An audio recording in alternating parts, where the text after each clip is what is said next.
21절에요. 내 보물이 있는 그곳에는 내 마음도 있느니라.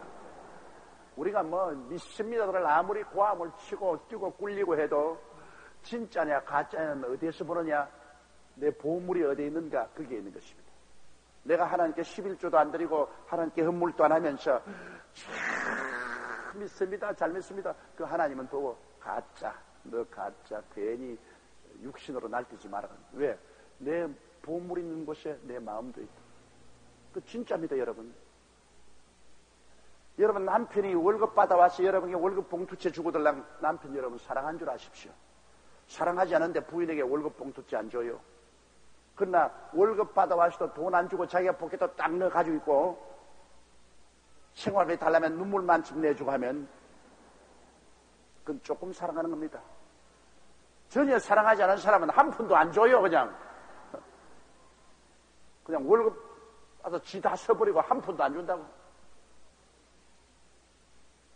물질이라는 것이 여러분 그냥 가는 건 아닙니다.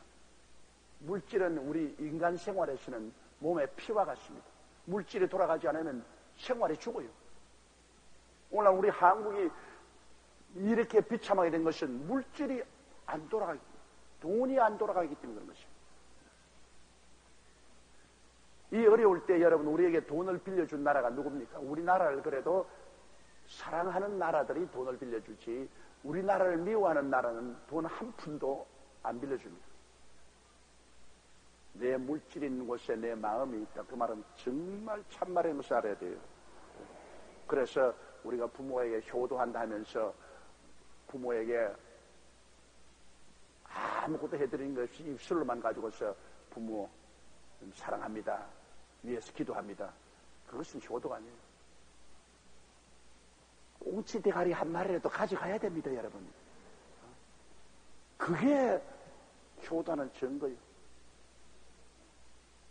내가 생활비 얼마라도 갖다 드리면서 내가 부모를 공경한다 해야 그게 증명이 되는 것이지. 아무것도 내가 희생적으로 물질로서 보답하지 않으면서 사랑한다는 말은 그거는 소용이 없는 말인 것입니다. 허공을 치는 것입니다. 이렇기 때문에 우리 하나님도 여러분 물질을 가져오는 사람 보시고 너 사랑이 진실하다고 주님께서 인정하십니다. 예수님께서 연복궤 옆에 섰다가 과부가 자기가 가지는 전 재산을 넣는 것 보고 이 여자가 하나님을 가장 많이 사랑했다고 하십니다. 제일 적기는 내용이 아니라 다른 사람들은 다 부자라 부유한 가운데서 얼마가 넣었지만은 이 여자는 자기 가진 것 전부 다 넣었다. 그러므로 이 여자는 하나님을 크게 사랑한다고 말하셨습니다. 우리 사랑은 물질로서 채입니다. 눈에 안 보이는 사랑이 눈에 보이는 물질로서 채는 것입니다. 이렇기 때문에 우리가 하나님을 사랑한다고 헛되이 말해도 소용이 없습니다. 하나님은 그 헛되이 말한 것으로 그것을 인정하지 않습니다. 내 물질이 있는 곳에 내 마음이 있나니라. 내가 하나님께 마음이 있고 하나님을 사랑하면 내가 어찌인지 하나님 제일 주위로 나가서 내가 가장 어려울지라도 하나님 제일 먼저 승인합니다. 하나님을 먼저 대접하죠. 그럼 하나님이 그걸 보고 너가 나를 사랑하는구나. 제가 나를 사랑한 적 내가 저를 건지리라. 또 물질로 하나님을 공격하면 너가 내 이름을 정말 아는구나. 내 이름 값을 하는구나. 그러면 내가 너를 높이랴.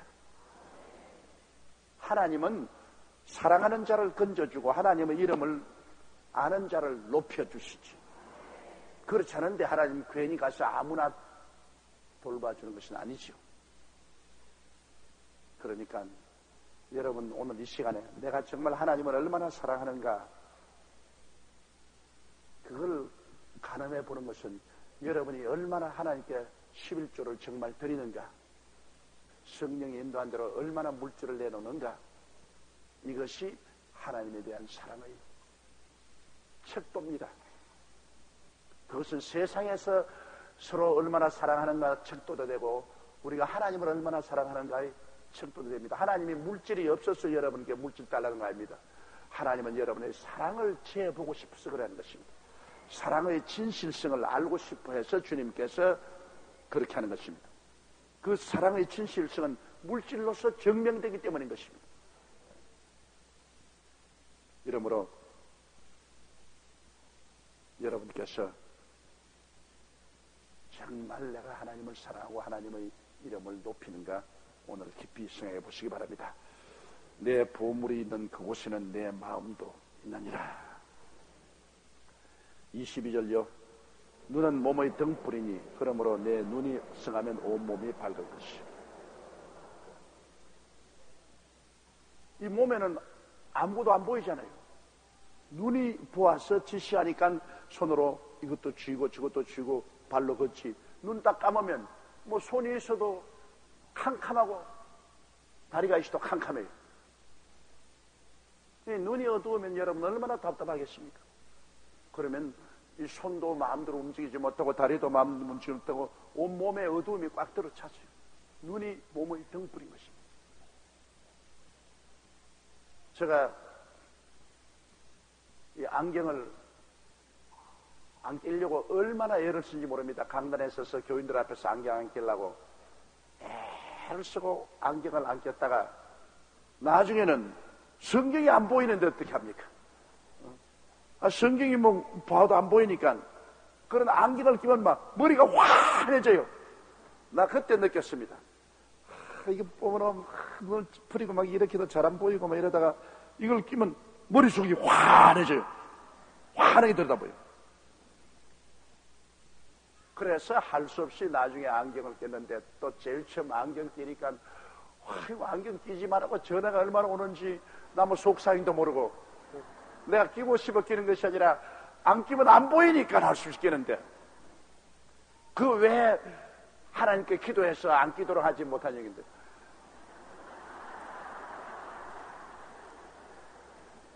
하나님께서 자연 법칙에 넣는 것은 아무리 기도해도 젊게는 안 만들어 주시오. 내가 늙어서 안경을 끼게 되는데 어떻게 합니까? 젊은 사람이 안경을 끼게 되면 그때는 하나님께 기도를 하고 고쳐달라고 하지만 내 나이 먹어서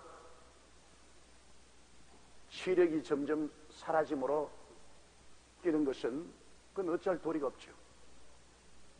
이러므로 여러분 눈이 밝으면 온몸이 환하게 밝은데 눈이 어두우면 참 괴로워요. 내가 우리 성도집에 신방을 하나 갔는데 나를 초청한 그 주인이 눈이 그냥 안 보이는 정도가 아니라 전혀 안 보여요. 사람의 형태만 이렇게 보죠. 그래서 대접을 하고 이제 그날 밥상에다가 이제 불고기 굽는다고 그걸 갖다 놓고 안 구워진 날고기하고 구운 고기하고 이렇게 들어갑니다. 아니 자꾸 날고기를 집어먹는단 말이에요.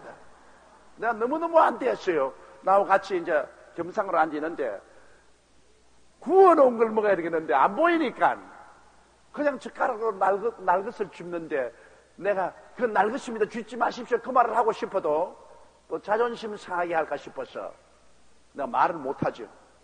또 그분은 날고기를 찍어놓고 난 다음에 입에 넣은 거 받아낼 수 없으니까 내 앞에서 날고기를 또 그대로 또 먹는다 싶어가. 그래서 내가 그날 밥 먹으면서 아예 재미없었어.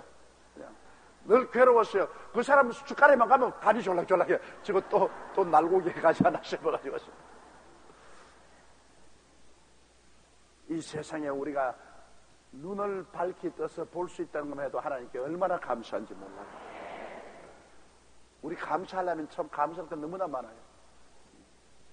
눈은 몸의 등불이니 그러므로 내 눈이 성하면 온 몸이 밝을 것이요. 23절요. 눈이 나쁘면 온 몸이 어두울 것이니 그러므로 내게 있는 빛이 어두우면 그 어두움이 얼마나겠냐. 그런데 우리 속에 빛이 없으면 우리 영혼의 눈이 빛인데요. 그 빛이 누굽니까? 예수님이 빛 아닙니까? 우리 속에 예수님이 없으면 캄캄절벽이요. 예수님이 안 계시면. 예수님이 안 오시면 어디서 와서 왜 살고 어디로 가는지 전혀 몰라요. 거의 뭐 완전히 인생이 두루뭉술이죠. 눈을 감고 있으면 어디 뒤가 어디고 앞이 어디고 어디로 가는지 모르는 것처럼 예수님이 우리 영혼의 빛입니다. 영혼의 눈입니다. 예수님이 우리 영혼의 눈이기 때문에 예수님을 모시고 저 사물을 보면은 모든 것이 다 잘 보여요. 과거를 들여다보아도 그 아담 하와 때부터 다 보여요. 하나님이 인생을 지으시고 그리고 인간이 하나님 뼈바르고 타라고 고통하는 이 모든 것 다 보이고 예수님을 모시고 눈을 뜨고 보면은 하나님의 아들 예수님이 오셔 십자가에 못 박여 몸을 찢고 피를 흘려서 우리를 어떻게 구원해 주시는지도 환하게 보이고 예수님을 딱 우리가 빛으로 보면 이 세상에 사는 것이 저거는 잘 됐다, 저거는 못 됐다, 저거는 잘 간다, 저거는 못 간다 하는 거 다 분별할 수 있어요. 예수님이 빛이 되시니까. 그리고 우리가 죽음 저 건너편도 예수님이 우리 영혼의 빛이 되시기 때문에 예수님을 통해서 보면 저 죽음 건너편이 보여요. 우리가 요단강 건너편 저 영생의 나라도 환하게 보인다. 그러므로 이 예수님이 없으면 얼마나 캄캄하고 답답한 삶을 사는지 몰라요. 그냥 땅만 내려다보고 그저 육신의 정욕과 안목의 정욕과 이 세상 자랑만 따라 살아요. 세상의 부귀영화 공명만 찾고서 그것만 자꾸 끌어안고 살다가 순식간에 이 세상을 떠나게 되면은 영원한 지옥으로 떨어져 버리고 말아요. 그러므로 여러분은 눈을 뜬 사람들이 된 것을 하나님께 찬미해야 되는 것입니다. 영 안이 열렸어요. 영의 눈을 가지고 있어요. 여러분의 영의 눈이 바로 예수님인 것입니다.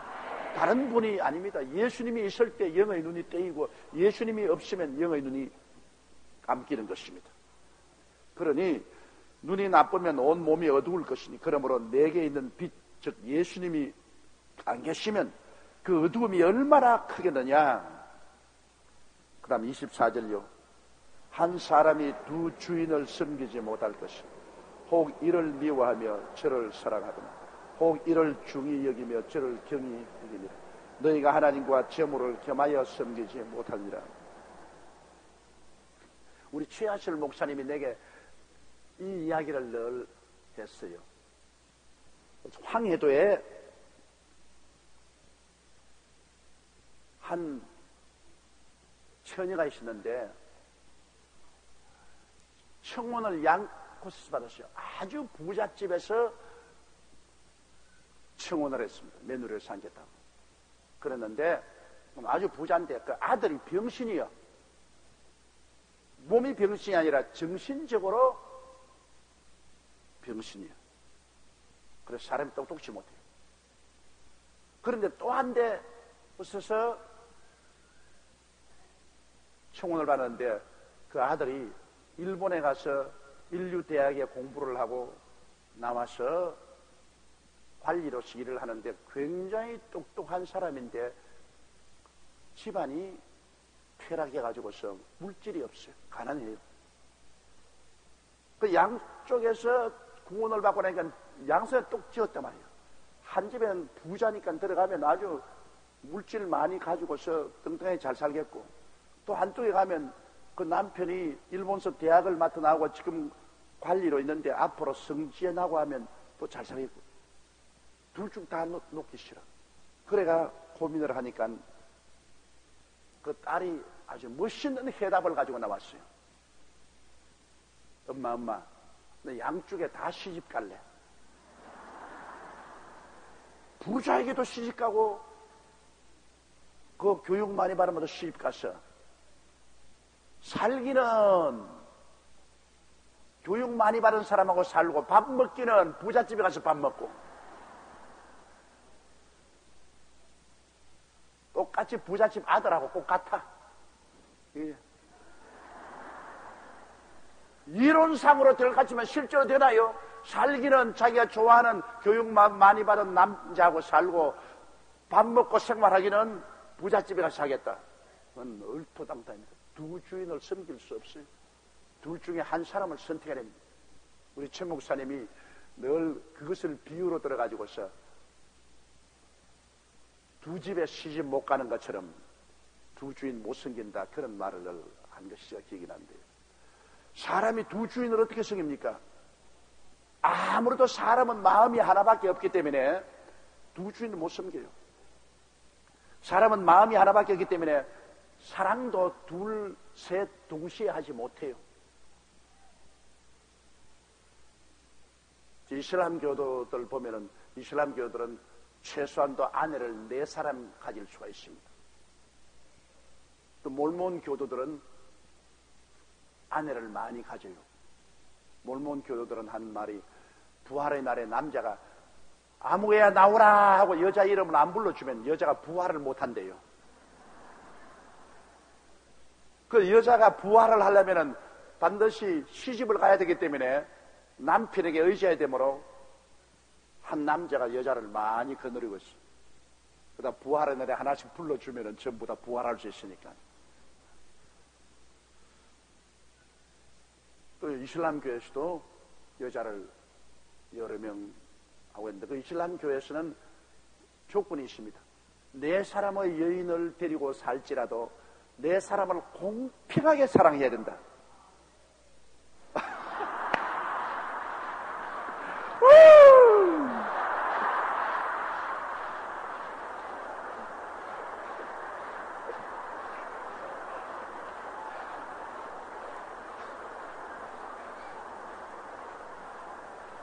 아멘 병이 들렸어. 아멘 병이 들렸어. 무엇인지 아멘이야.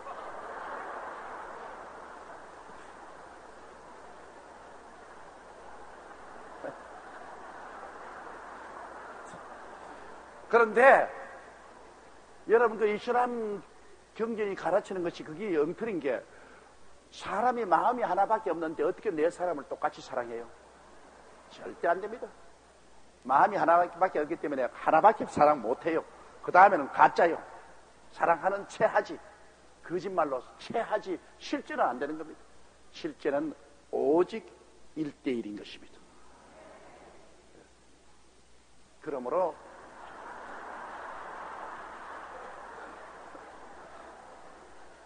우리가 주인을 둘을 못 섬기는 것은 주인을 섬기는 마음이 하나밖에 없기 때문에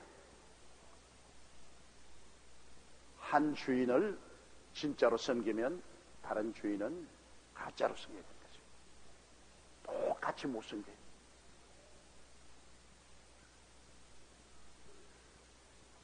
교회도 그래요. 교회도 그냥 한 교회에 마음을 두지 않고 여러 교회를 돌아다니는 사람이 있어요. 그 사람은 아무 교회도 사랑할 수 없어요. 내가 한 교회에 마음을 딱 두고서 그 교회에 안주해서 하나님을 섬기면 그 교회를 사랑하게 돼요. 그러면 우리 하나님을 사랑하는 것도 그렇다고 해요.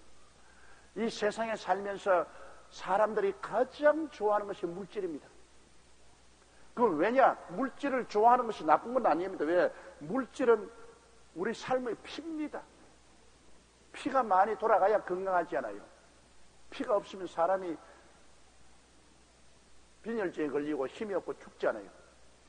그러므로 사람이 물질을 좋아하는 것, 그건 뭐 어찌할 도리가 없어요. 그런데 자, 여기에 하나님이 탁 들어왔어. 그러면 우리가 이제 사랑을 하는데 하나님도 사랑하고 물질도 사랑한다.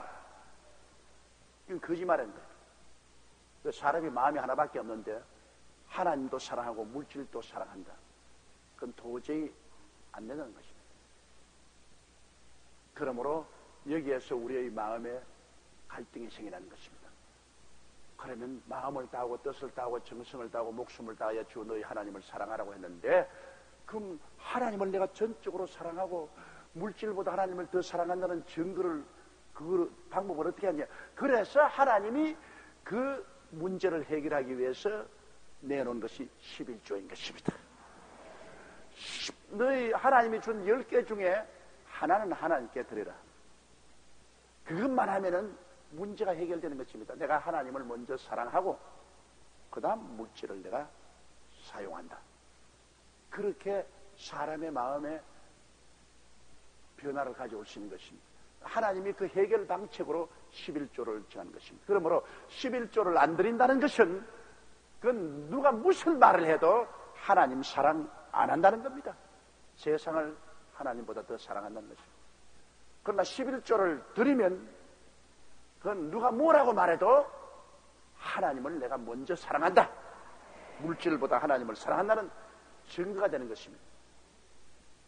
그래서 하나님께서 이 11조 문제를 심각하게 다루는 이유가 거기에 있는 것입니다. 하나님을 내가 정말 사랑하느냐? 그렇다면 증거를 내놓아라. 그것이 11조. 하나님 무리하게 뭐 너 있는 거 다 내놓아라. 그래야 날 사랑한다. 그렇게 말씀하는 것은 아닙니다. 너희 11조를 하나님께 드리면 네 마음이 하나님께 있고 하나님을 사랑하는 것이 되고 하나님을 주인으로 섬기는 것이 된다. 그렇게 말씀하는 것입니다. 그래 그 정도도 못하면 우리는 하나님 사랑하는 것이 아니죠. 우리가 세상과 하나님을 겸하여 섬기지 못한다는 것이 거기에 있는 것입니다.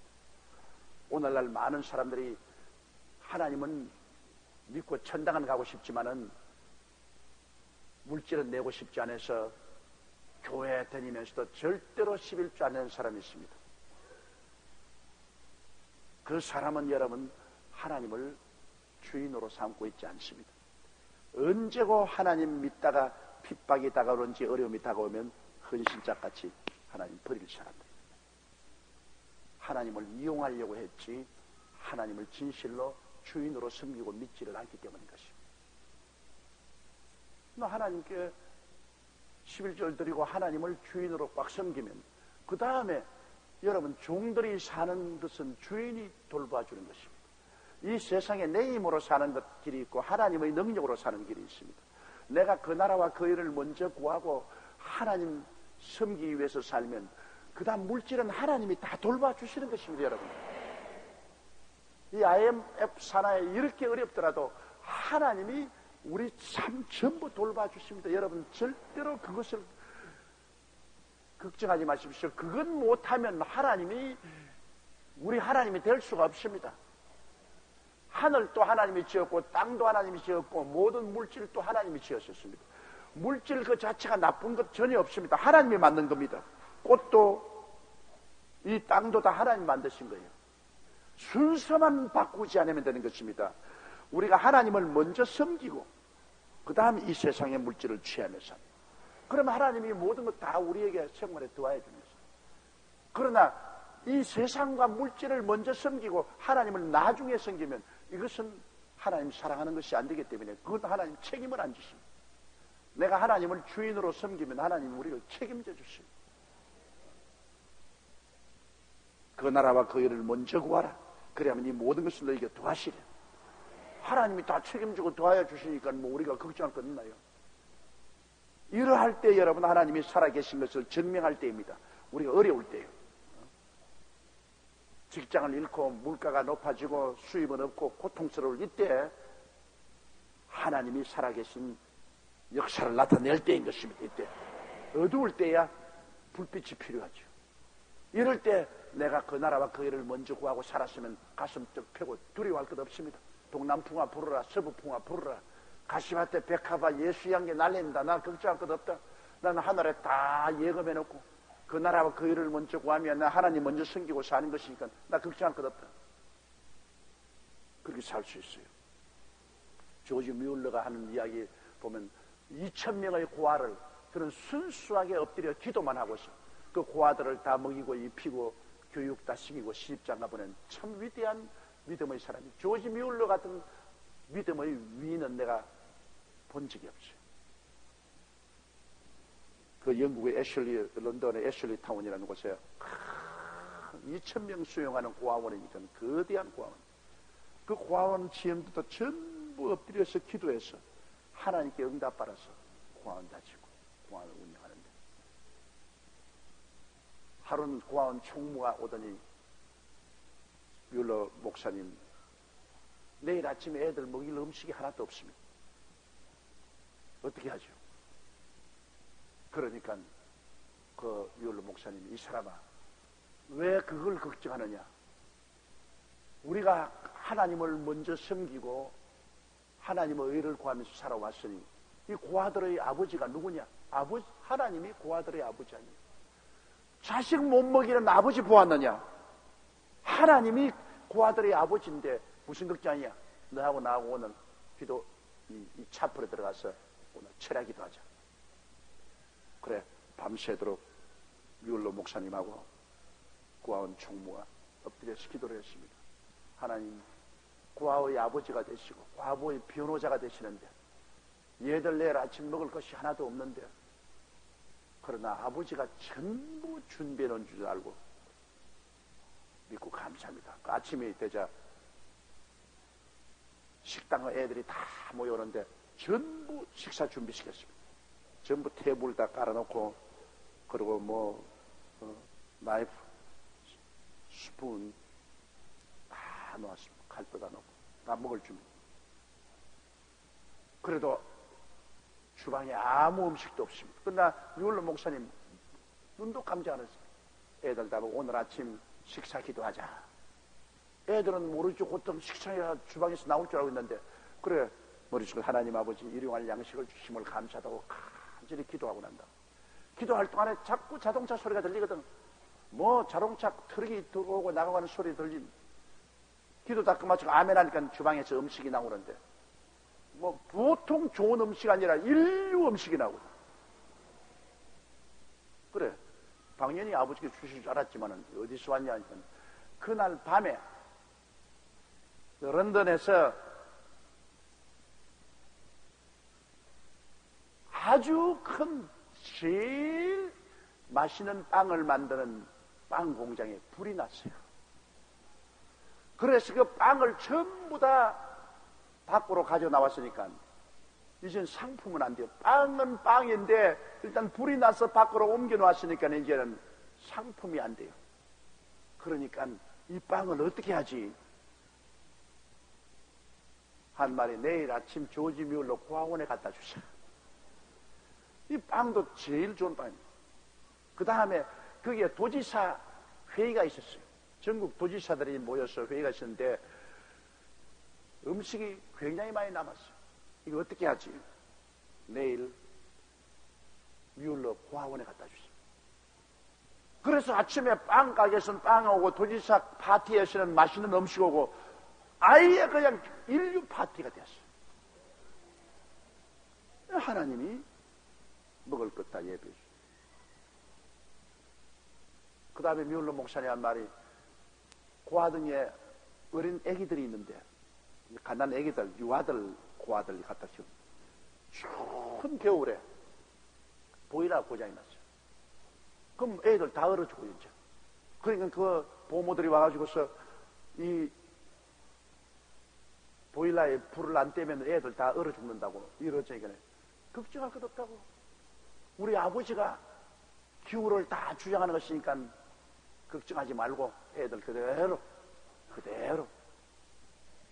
보일러 이 불을 그치고 내가 고칠 테니까 그대로 애들 돌보라. 그리고 그는 성경책 가지고 하나님께 엎드려 기도해서, 하나님, 이 어린애들이 1시간만 불을 안 떼면 다 얼어 죽습니다. 그러나 보일러는 이제 고장이 나서 고쳐야 됩니다. 고치는데 한 일주일 걸립니다. 하나님 돌봐 주시옵소서. 그 기도를 어떻게 했는데, 그만 엘니뇨 현상이 일어났어. 그 다음 날부터 얼마나 갑자기 런던이 따뜻해졌던지 모든 사람들이 겨울 옷을 다 걸어놓고 봄옷을 내입었어요. 이거 도대체 어떻게 됐냐?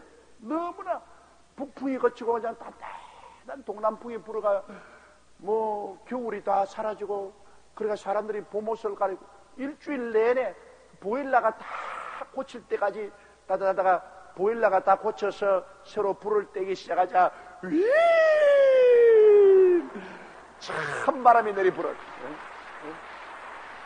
그 사람들이 이 기후가 미쳤다. 봄옷을 내입었다가 불이 났게 다 갖다 놓고 겨울옷으로 돌아가더니 하나님이 역사하십니다. 하나님이 여러분 손을 내미시는데 무엇이 두려울 것입니까? 하나님이 우리와 같이 하시면 누가 우리를 대적하리요? 그 아들을 아끼지 않고 우리에게 주시니까 그 아들과 함께 무엇을 선물로 주지 않겠습니까? 가장 중요한 문제는 우리가 하나님에 대한 태도인 것입니다. 우리가 하나님을 먼저 섬기면 하나님은 우리를 돌봐 주시는 것입니다. 하나님을 진실한 주인으로 삼고 물질보다도 하나님을 먼저 섬기면 물질은 하나님이 대해주는 것입니다. 아무리 물질이 많아도 그 물질을 섬기지 않고 하나님을 섬기면 그 물질은 얼마든지 하나님 필요하면 사용할 수 있으니까 물질 가지고 하나님이 우리 원망 나쁘다고 말하지 않습니까? 돈을 사랑함이 일만학의 악이 되나니라고 말했습니다. 돈을 사랑하는 것이 돈이 일만학의 뿌리가 아닙니다. 돈을 사랑하는 마음이 일만학의 뿌리가 되는 것입니다.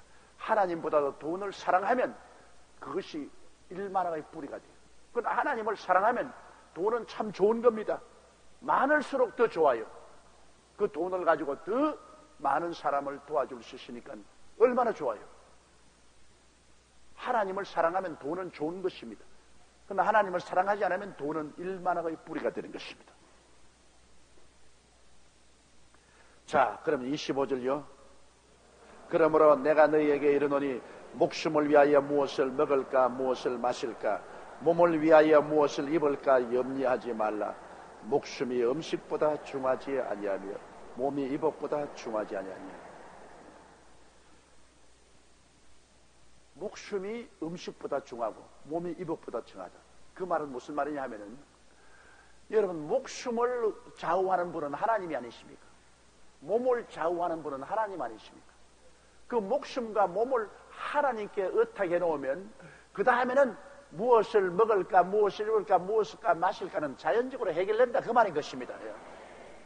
아, 내 목숨 내 것으로 삼고 내가 무엇을 먹을까, 몸을 내 몸으로 알고 내가 무엇을 입을까, 내 목숨 내 몸 내가 하면 그럼 쥐가 다 준비해야죠.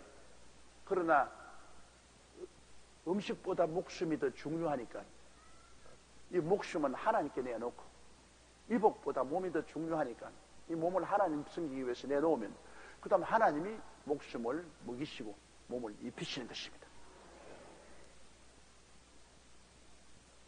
내 중심으로 살면은 내가 인생길을 닦아나가야 됩니다.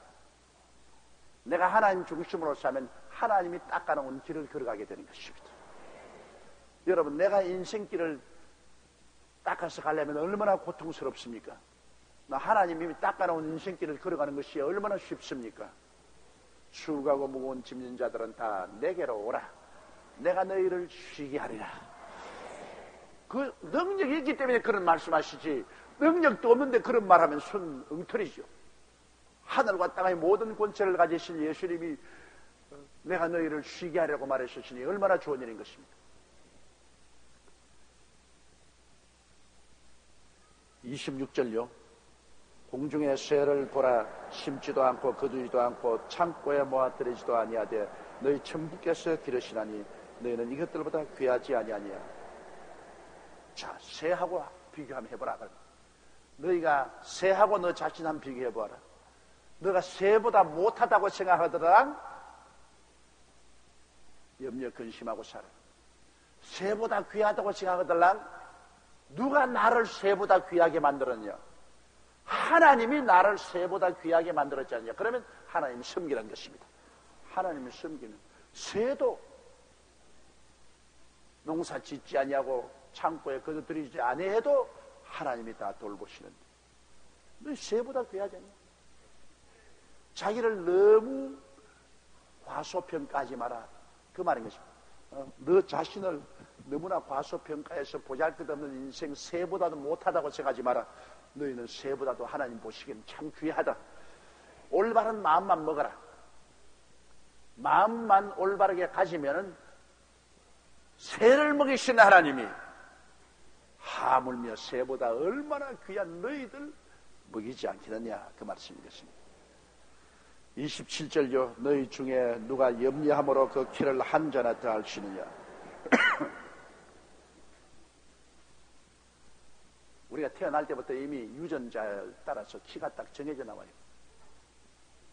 키가 큰 사람이 있고 키가 작은 사람이 있고, 물론 요 사이는 영양이 좋아서 이제는 우리 자손들은 서양 사람처럼 키가 크잖아요. 옛날에 해방되고 난 다음 나는 서양 사람들이 왔을 때 얼마나 놀란 것은 어떻게 저렇게 키가 크노? 코좀 유자덩어리만 하고 그냥 키도 그렇던데 그때는 왜 그런지 서양 사람이 다 똑같이 보여. 내가 그때 볼 때는 얼굴이 누가 누군지 모르겠어. 다 똑같이 생겼어.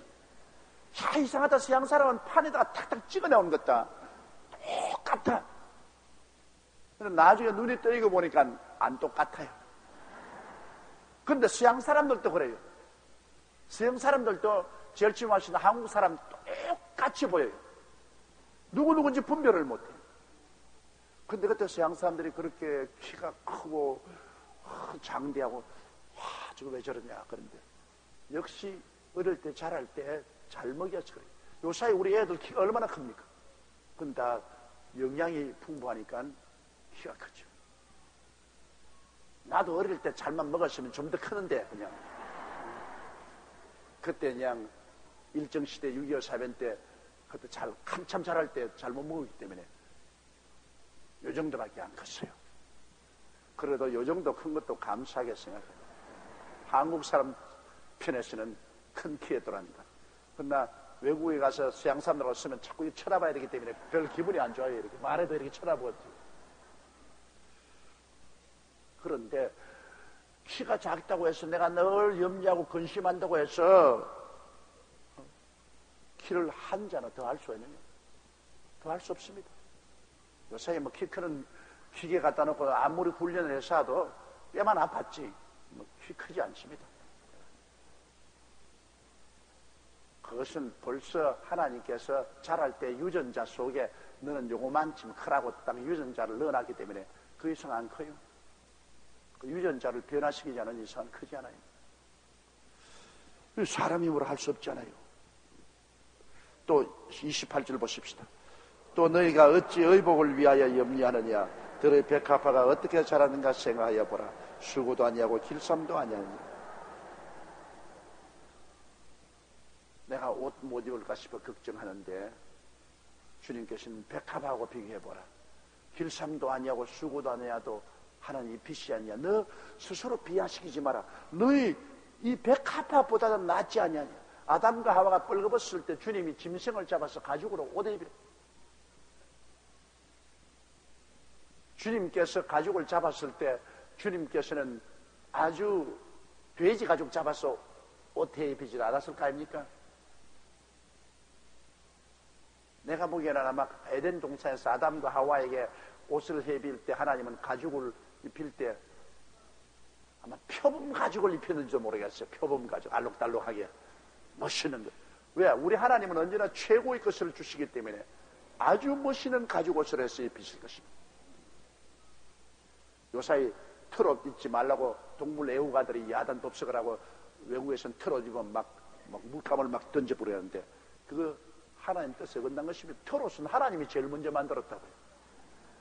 에덴 동산에서 하나님이 제일 먼저 짐승을 잡아서 트롯을 만들어서 아담과 하와에게 입혔었으니 트롯 입는 것이 하나님의 법에 어긋나지 아니하는 것입니다. 하나님이 제일 먼저 모피 옷을 만들어 입혔어요.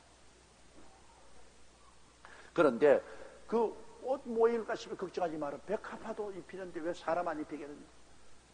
그러므로 하나님께서는 쓸데없는 걱정하지 마라. 걱정도 필요한 걱정이 있습니다. 내가 예수 잘못 믿으면 어떻게 할까? 내가 혹시 죄 지으면 어떻게 할까? 하나님 뜻대로 살지 못하면 어떻게 할까? 이 하나님의 뜻을 따른 염려는 후회할 것이 없는 것이지만은 쓸데없이 무엇을 먹을까, 무엇을 입을까, 무엇을 마실까 염려하는 것은 우리를 파멸로 이끌고 가는 것입니다. 그건 쓸데없는 걱정이에요. 왜? 내가 하나님 중심으로 안 쓰기 때문에 내가 쓸데없는 걱정하는 거라고. 내가 하나님 중심으로 쓰면 그것은 아버지가 이미 다 예비해 놓으신 것입니다. 하나님이 자기를 사랑하는 자를 위해서 예비해 놓은 모든 것이라고 그랬습니다. 하나님은 영육간에 우리 위해서 모든 것을 다 예비해 놓으셨기 때문에 우리 걱정할 것 없습니다. 쓸데없는 걱정 왜 해요? 좋은 부모를 모시고 있는 사람, 능력 있는 부모를 모시고 있는 자녀들이 무엇 때문에 걱정해요? 무엇을 먹을까, 무엇을 입을까, 무엇을 마실까, 학교 등록금 어떻게 낼까 걱정 왜 해요? 그건 부모가 이미 다 알고서 준비해 놓았는데 부모 뜻한 대로 열심히 부모님 잘 섬기고 공부만 잘하면 다 도와줘. 부모 그 역하고 공부하지 않고 놀러 다니면서 그런 거 달라면 부모가 안 해주지만은 그 이외에 올바른 태도만 취하면 다 해줘. 우리가 하나님을 잘만 믿으면 걱정할 것 없어. 하나님이 잘 믿은 미국이 얼마나 큰 소리 하는 거 보십시오. 미국의 달러가 얼마나 힘이 셉니까? 한 달러가 그냥 천지를 진동하는 그런 힘이 있죠. 그 왜냐? 하나님이 미국을 건져시고 높이시기 때문에 그래요. 우리나라가 지금 사는 길은 회개하고 예수 믿고 하나님 섬기고 나오면 문제가 제가 해결돼요. 하나님께서 우리를 위하시면 누가 우리를 대적할 수 있겠습니까?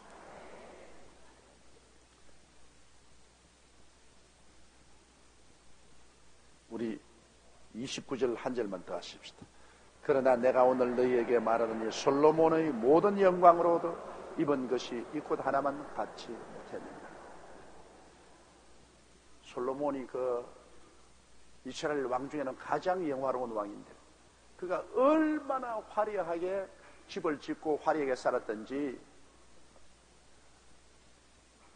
에티오피아의 여왕이 와서 보고 감탄을 했습니다. 내가 듣던 것보다 실제 와보니 그보다 훨씬 더 영화롭다고 말했었어요. 그렇게 화려하게 솔로몬이 옷을 입어도 백합화 하나만큼 아름답지 못했던 거예요. 하나님이 실력이 어떻게 합니까? 그러면 백합화 오늘 있다가 내일 아궁이에 던져올 그 백합화도 입히는데 너희 사람 안 입히겠느냐? 그러므로 쓸데없는 걱정하지 마라. 그렇게 말씀하는 것입니다. 오늘 이 시간부터 여러분 IMF가 아무리 대차게 불어와도 하나님 믿는 사람들은 쓸데없는 걱정하지 마시기 바랍니다. 우리는 환경을 따라서 살지 않습니다. 우리는 하나님 쳐다보고 사는 것입니다. 우리는 세상에서 오는 떡을 가지고 살지 않습니다. 하나님 입에서 나온 말씀을 가지고 사는 것입니다. 우리는 천국 경제학으로 살지 지상 경제학으로 살지 않습니다. 하나님이 돌봐주셔서 살고 사람이 애쓰고 힘써서 살지 않습니다. 그 나라와 그 일을 우리 먼저 구하십시오. 단호하게. 절대로 하나님보다도 물질을 사랑하지 마십시오. 11조 드리고 주일 성수하고 하나님께 기도하고 예배드리며 그 나라와 그 일을 먼저 구하는 이런 삶을 살면 조금도 걱정할 것 없습니다. 하나님은 살아계신 하나님인 것입니다. 하나님이 그 능력으로 여러분에게 넘치도록 복을 내려 주실 것입니다.